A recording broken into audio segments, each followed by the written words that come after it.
আন্দোলন চলিছে প্ৰতিবাদ চলিছে ৰাজপথত এজাক মহিলা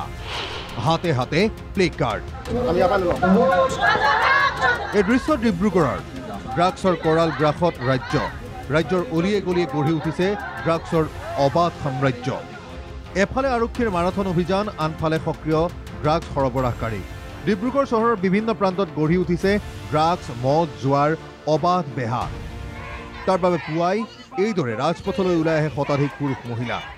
প্ৰতিবাদী সমদলত অংশগ্ৰহণ কেইবাটাও সংগঠনৰ ডিব্ৰুগড়ৰ পৰা সুৰা জোৱা লালিগুৰ ড্ৰাগছ সৰবৰাহ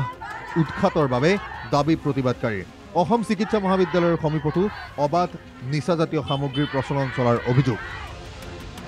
প্ৰতিবাদকাৰীসকলে আবকাৰী মন্ত্ৰী হাই হাই ডিব্ৰুগড় পুলিচ হাই হাই ডিব্ৰুগড়ৰ পৰা ড্ৰাগছ সৰবৰাহ উৎখাত কৰক শ্লোগানেৰে উত্তাল কৰি তোলে প্ৰতিবাদ ড্রাগ সরবরাহ বন্ধ হোক সুলাই মদ বন্ধ হোক ভাং গাঞ্জা বন্ধ হোক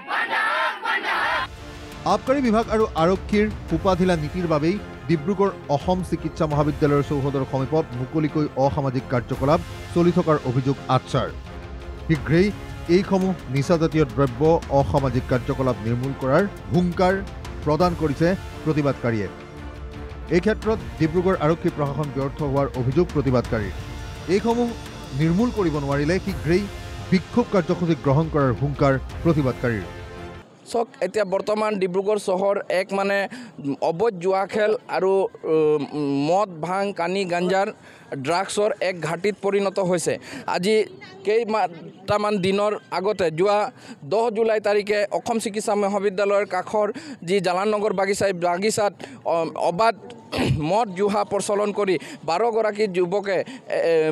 সোনা উপাধিৰ এগৰাকী উঠি অহা যুৱকক মানে নিৰ্সংগভাৱে হত্যা কৰে তাৰ পিছতো কিন্তু ডিব্ৰুগড় জিলা প্ৰশাসন ডিব্ৰুগড় আবকাৰী বিভাগ আৰু ডিব্ৰুগড়ৰ যি পুলিচ বিভাগ আছে পুলিচ প্ৰশাসনে কোনো ধৰণৰ ব্যৱস্থা লোৱা নাই এতিয়া প্ৰশ্ন হয় আৰক্ষীৰ কঠোৰ অভিযানৰ মাজতো কেনেদৰে চলি আছে নিচাজাতীয় সামগ্ৰীৰ ৰমৰমীয়া বেহা আৰক্ষীৰ চকুত ধুলি দি কেনেদৰে চলি আছে ড্ৰাগছৰ বেহা এই প্ৰতিবাদৰ পাছত ডিব্ৰুগড় আৰক্ষীয়ে কি ব্যৱস্থা গ্ৰহণ কৰে সেয়া হ'ব লক্ষণীয় লাহোৱালৰ পৰা দিবাকৰ দত্ত ৰিপোৰ্ট NKTV+